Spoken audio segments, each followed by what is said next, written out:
Hello guys, and welcome back to another video. Now, I promised you guys a video of the fairgrounds at the NRG Stadium where I'm doing my volunteer for a church, and I didn't get a chance to do that today. There was something else that was more important that I wanted to address today.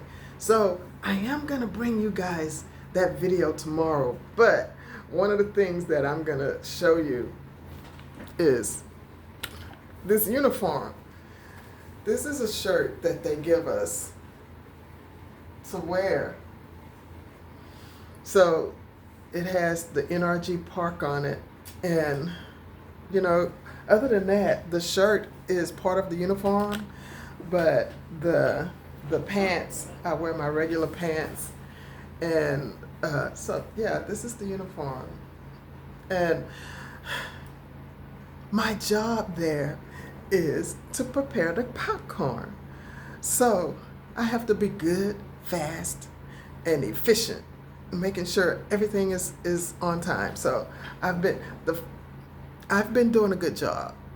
I've been doing a good job. But there's, I'll bring you guys that video because I know I said that I was going to bring you the video showing you the fairgrounds.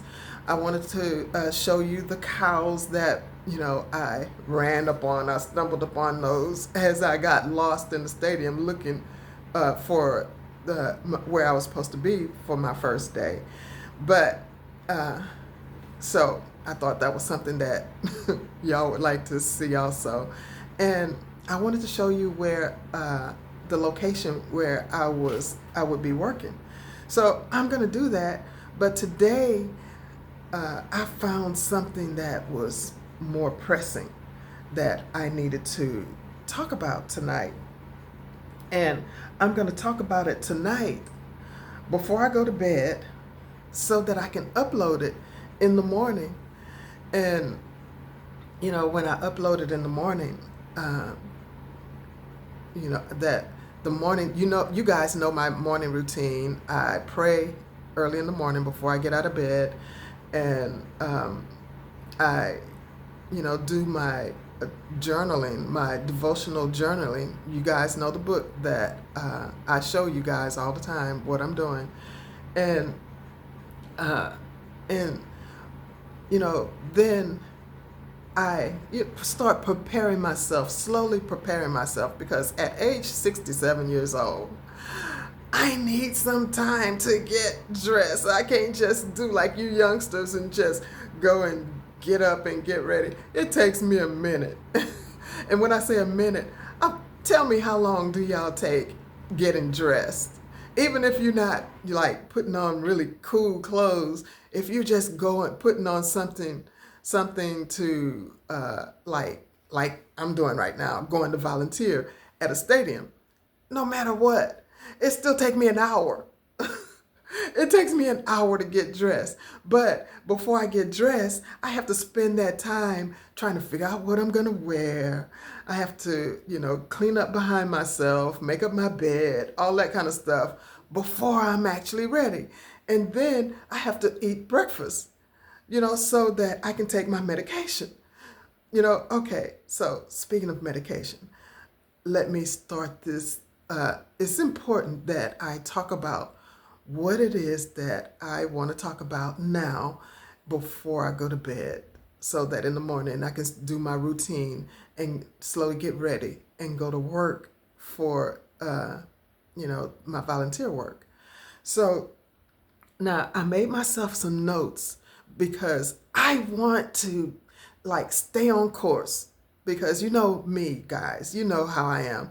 I'm subject to, if I don't make myself some notes, I'm gonna go off and start talking about something all the way different from what it is that you know on top of what I'm talking about, but then I'll forget, like, it's some good points that I want to make, but I wind up forgetting those good points, and then I wind up thinking about it later after I'm off video and say, oh, I forgot.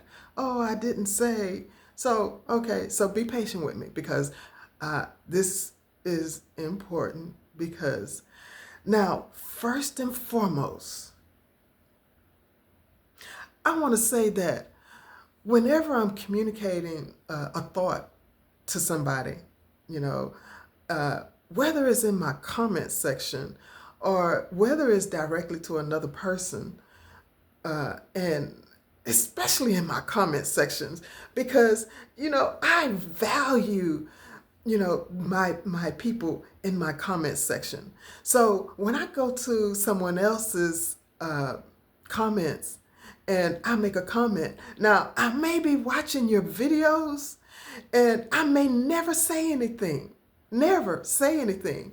And but it's not because I don't want to. It's like I don't have anything to say, but I'm watching. And that's just like when I first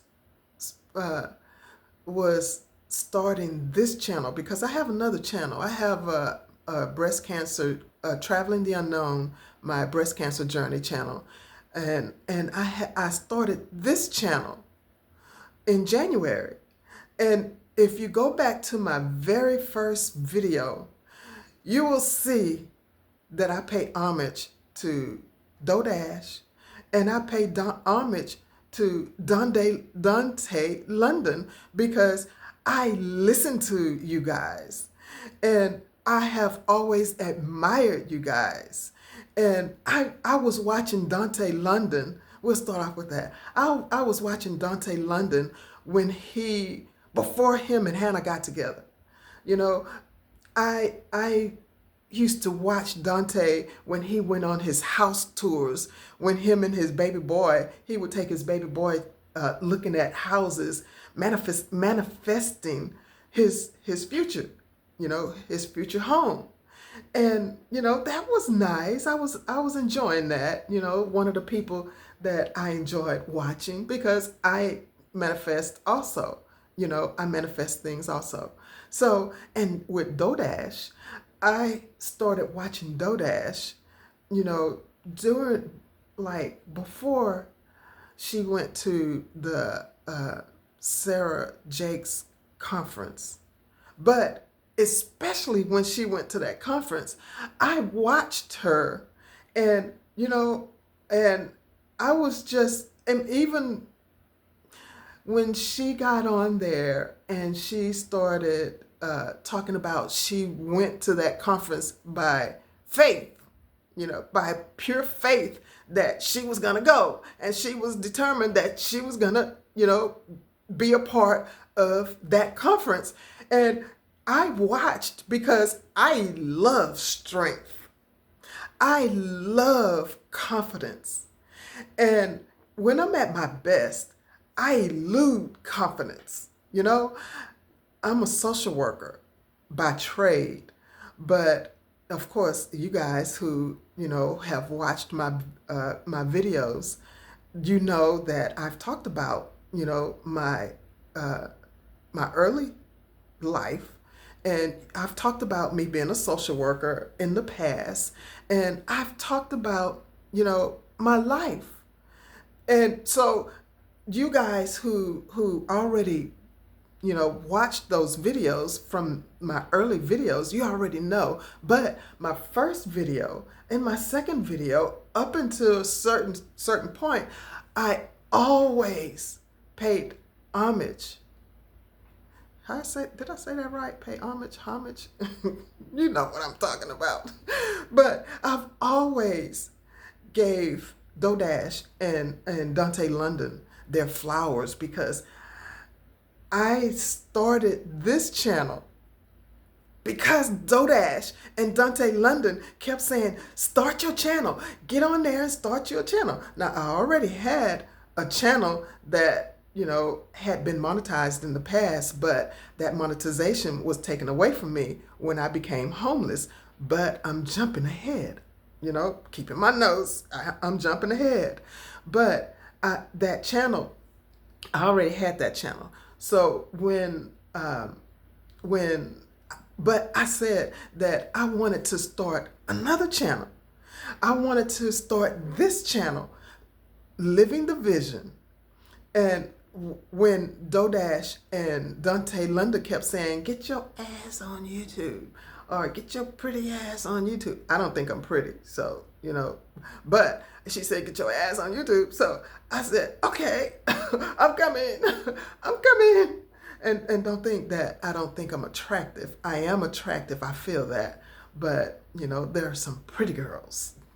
I've seen some pretty girls, and so don't think that I'm belittling myself, because I'm not.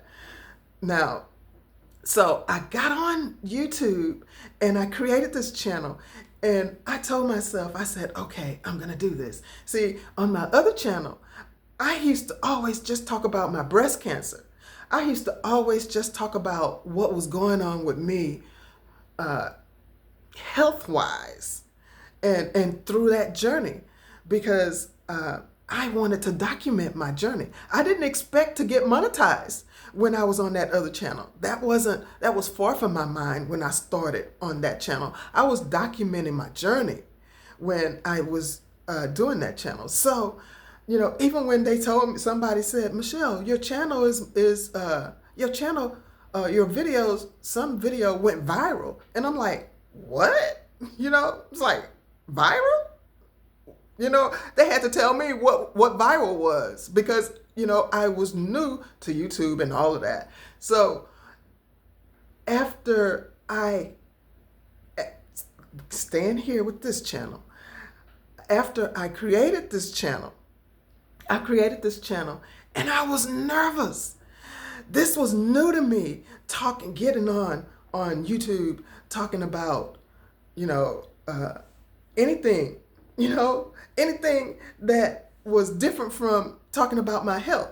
And I was so nervous, and it showed in those videos. And if it doesn't show to y'all, it shows to me, because it's like I was like talking to y'all made me feel a certain kind of way. So, okay, now after I got past a certain point, I started talking about my journey.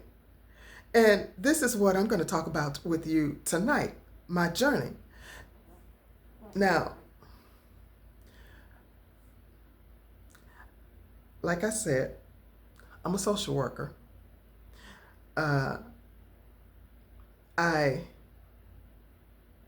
I worked 15 years in the social work field, and once I stopped working as a social worker for a well-known company, I started my own nonprofit organization. And I'm looking that way when I should be looking this way. My people are always telling me that. So I'm always trying to redirect the way that my camera is so that I can look like I'm talking straight in the camera. So they're helping me, they're correcting me, so I don't mind that. I don't mind being corrected. But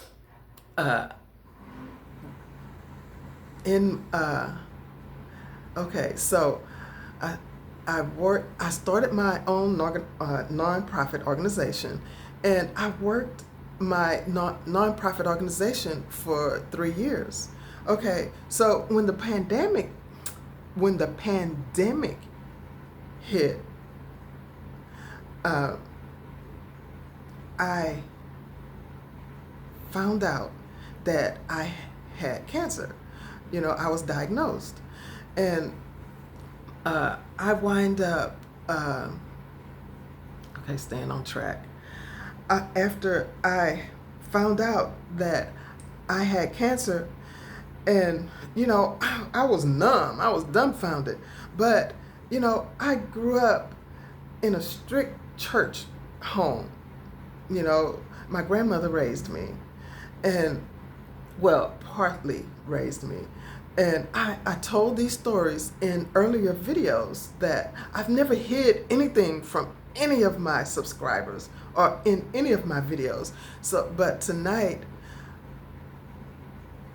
I have a call coming in, and I'm not going to answer that call. Somebody's trying to make sure that I made it home okay. But when the pandemic hit, I was diagnosed with breast cancer. So I wind up having a double mastectomy in during the pandemic. All of this was happening during the pandemic. So they removed both of my breasts from the cancer. First, they found the cancer in this on my left side before stage 1, and then they found the cancer on my right side after I was being persistent. Because after they did this breast, they thought that I was going to let them just stop right there. No, I need you to check this breast, and whatever you do to this breast, do to this breast. And I was persistent with them to make sure that these things took place. And instead of them saying no to me, they had to medically have a reason to say no to me. So I was like, you need to check this breast. And you need to make sure that there's nothing wrong with this breast. So even though they did look at both of them, when they found the cancer in this one, they found the cancer underneath tissue. So they did find the cancer in stage 1 on this side when they found this one before stage 1, and it was prominent. It was where they were able to, you were able to see, they were able to see the cancer. So with my persistence, they found that one. So I had a double mastectomy, and after having a double mastectomy, in the same surgery, first they took out the cancer, and first they removed my breast, and I didn't want to look like a boy, so I had them to prepare my breast for implants. So what they do is, after they remove both breasts, then the plastic surgeon team, so the oncologist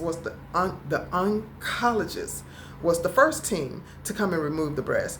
The second team that was there in that same surgery put lifters in my breast to make sure that my breast wouldn't heal up to my chest, making me look like a boy.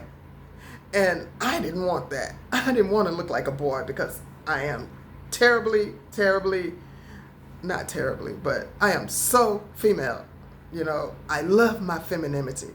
So they did that. They put the lifters in, and that meant that was one surgery. So I had to have another surgery, that once those lifters was put in, and after so long of, making them the breasts that they are now, making it like they are now, then they were able to, do a second surgery. And once they did the second surgery, they came in and they put the implants in. So after going through that, then, but mind you, this is still the pandemic. And I was getting assistance from, in Houston, or the Harris County area. They have this company called Baker Ripley. Baker Ripley was paying my rent, for me. No, yeah, they were paying my rent and my light bill for me, and mind you, I'm retired, and I wasn't fully retired. When I say fully, no, I wasn't retired back then. So, I was struggling, after I no longer had an income coming in. And, but mind you, once I turned a particular age, the money started coming in. And then I turned another particular age. And then, my insurance kicked in. So once my insurance kicked in, then, my medical stuff was taken care of, my medicine was taken care of, and I started making enough money to where I can pay rent. But the apartments where I live, they changed management right as the pandemic was ending. And that management company would not let me wait for Baker Ripley to pay my rent. So they evicted me. They evicted me. Okay, not a problem, because they were in their rights. Okay, not a problem. So what I do, I had to go. I had to leave. And I had to leave 4 months after my surgery. 4 months after, 3 months, 3 months after my surgery, I was homeless. So now, okay, I had a lady friend that let me come and stay with her. I stayed there for about 3 weeks.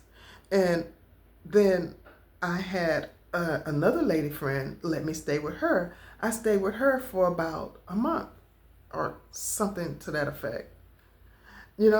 And all of this was not time, well, I couldn't get my own apartment because I did not have check stubs and I did not have 3 times the rent, So now I was in a bad place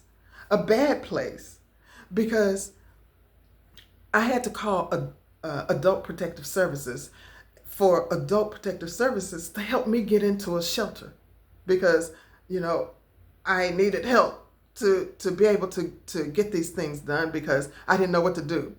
So I put my stuff in storage and, well, my things were in storage. So, I didn't have to worry about furniture. I didn't have to worry about stuff.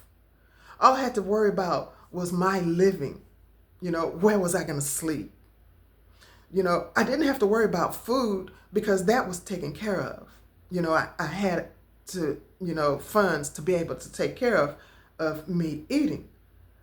I just needed help getting a place, somewhere to live. And so I went to the first shelter that I went to. And that first shelter that the Adult Protective Services helped me get into was horrible. But I went there anyway, but I was totally afraid. I was totally scared. It was amongst the homeless population. I had never, you can pass by homeless people and you see them. You can ride a bus and you might see some homeless people or you might smell, something and that's, anyway. Now I was living amongst them, in this building. It was looked like a garage apartment that they converted into a place where people can go and stay. They had like those, somebody said that it looked like jailhouse bunk beds. I don't know, so I'm listening to what they were saying okay, so then as I was there, they only let you be there for a certain amount of time and then you had to leave. And mind you, I'm healing. I'm still, and I had to pretend like I wasn't healing because if they had known that I wasn't well, they would have kicked me out. They would have sent me on the streets. They wouldn't have taken me in. So I had to pretend like I was okay. And so as I went through that, and as those days and weeks passed, and I had to leave that place. And I still didn't have anywhere to live. They didn't care, so they had me to go ahead and leave when it was time for me to leave. Okay, no problem. I have to move on. So then I have a brother who's a drug addict. I called him. I said, look, I'm at the shelter and my time is ending and I just need somewhere to stay so that I can get on my feet. He said, okay, come on. Go over there. I bought groceries. I bought groceries for the house and Then when it was time to buy more groceries, I bought groceries for the house again. And then next thing you know, he tells me he wants my bank card. Okay, 1,000, 1,000. Either give me your bank card or you gotta go. I packed my shit up and I left. You don't have to tell me once, twice, and all these other times. I'm out of here. So I left, and I did not have anywhere to go. I took my clothes that I had over at his place, and I took them to my storage, and I wind up on the streets again. So I said, okay, now let me find a homeless shelter, a different homeless shelter. So I wind up calling the shelter for the Goodwill. It's called Goodwill Shelter for Families, Women, Families, and Children, something like that. Where, okay, they told me that they would have a bed for me, and that it would be a certain day that they would have that bed. That meant that I had to go sleep out on the streets. I had to go sleep where the homeless people were. So what I did, I said, I'm going to go and sit on a friend, well, no friends, but sit on a young lady that I know. She's at work, but I'm going to go sit on her steps, and I'll go sit there all night, And, when I called her and she was at her job and I told her what I was going to do, and she said, no, don't do that. So she called somebody that she knew that would come and get me and take me to their place, but I had to give them $20. So each night that I stayed at that place, I had to give them $20 a night. That wind up being in a drug addict's home. He was a drug addict. The mattress that I had to sleep on was full of bed bugs.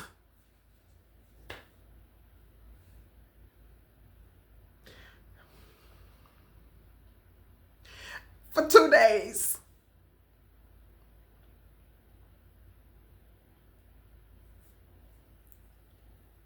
So I did that. And when it was time for me to go to that shelter that I was supposed to go to, I went there early. I went there early and I sat on the steps waiting for them to open. And when they opened, they didn't have a bed for me, but right as I got there, somebody else forfeit their bed, and they said, well, wait a minute, you can take her bed. So that's how I got in that shelter, and that shelter was more organized. They were more structured, and that's what I'm used to. I'm used to organization and structure because, that's how my work life has always been. That's how my everything that I know have always been structured, because when you work for the state have you organized and structured, period. So I wind up going and getting clothes that I had in storage, and I got to the shelter, and then I wind up losing my purse on the bus because I was just so, I can't. Okay, when I am under duress, before I get to duress, I can troubleshoot, I can think clearly, but when my body is hurting and then I'm under duress, it's too much, it's too much for me. And okay, so I wind up going into that shelter, and that shelter was structured, and I was able to rest. I could lay down in the bed and they wouldn't say nothing to me, and I was able to rest my body, and I was able to heal. So after, you know, uh, just resting a little while, then I started putting myself together. My mind started, I was able to think more clearly, and I got pen and paper, and I started mapping out a strategy. You know, my head was clear enough to where I started, you know, thinking about all the things that I can do to get this done, get that done, doing this to make that happen, and doing. So I did it. I did all of it, and then I wind up. I got myself back in college at Texas Southern University, and and at the same time I was looking at apartments, and mind you, I didn't have three times the check, three times the rent, and I didn't have check stubs. So I had a lady friend of mine to. She had a business. I had her to write me uh, uh, an an award letter or income proof of income letter with her letterhead on it. And this apartment was the only one that would take that, you know, and if you've seen my earlier videos talking about this apartment, because I live in affordable living. And please go watch my video talking about affordable living. You'll see other videos. Go to my playlist. I created some playlists where you'll be able to go and look for different things in those playlists. But once I got this apartment, I was able to go get my stuff out of storage and bring it to this apartment. And no, I don't see. I came here broke, and I said that in my videos. All of my videos, when I talk about myself, I say that I'm broke. I say I don't have no money. You know, I say that I'm living in affordable living. And I've never hid anything. So I got here to this apartment, and even though I didn't see the faults in these apartments until later. I just signed my third lease in these apartments, and I didn't want to, but I had to. I had to because, number one, I have a surgery that's coming up in June 10th. And I don't want to heal on the streets, and I want to make sure that I'm okay after I heal, so that I can start, working toward getting out of these apartments where I am. And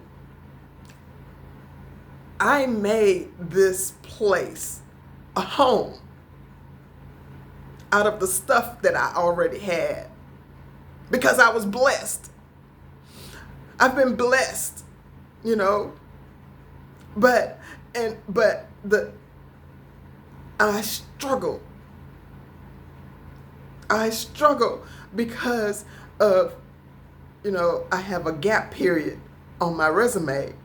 And even if I was to start working somewhere, which I am volunteering, so that means that I can work somewhere, but I have some pains that's up here because my breast wasn't done correctly. So the surgery that I'm getting ready to have is going to correct what's going on with my body right now.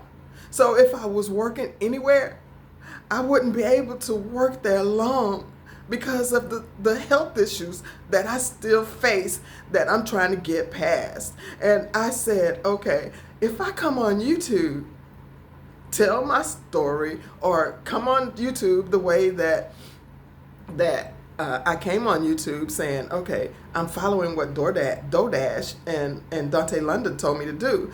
They say, get on here and just say, you know, how easy it is to get on YouTube and make these, you know, the videos to, you know, how easy it is to be able to make videos and become a YouTuber. And y'all know what I'm saying. Go watch when I get emotional or whatever, I don't think straight all the time, you know.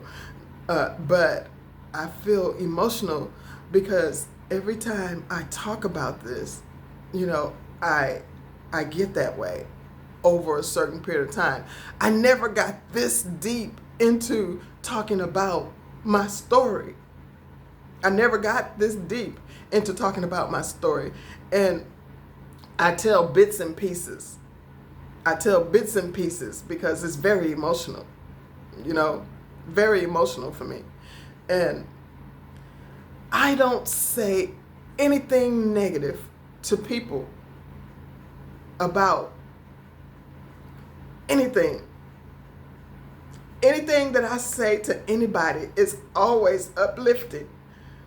It's always trying to be positive. You know, in my comment sections, I'm very careful with my people in my comment section because they mean a lot to me. They're not just people who are promoting my channel. I have found friends in my comment section that I value. I value their friendships because they either motivate me or they guide me. You know, and it's not like I don't know certain things or that and the other. So if they can see something I don't see, I will look at what it is that they're talking about and I'll consider what it is that they're talking about. But the last choice is mine. You know, I don't go to anybody's comments and say anything negative. Nothing. I will never make somebody feel bad on something that I say.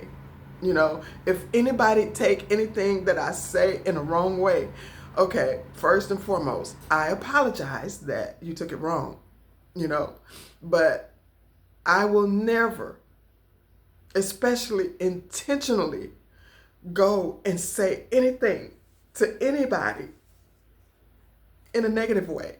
That's not my character. That's not who I am. So I've been on here too long. This is a long video.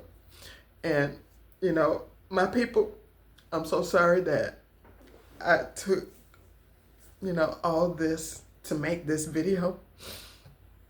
And I promise you that I will bring you the video that I told you that I was going to bring you. But this was important for me to be able to come on here and say this because I needed people to understand my heart. I needed people to understand my character, you know. And with that being said, I'm going to end this video right now. And like, share, and subscribe, and I'll see you in the next video.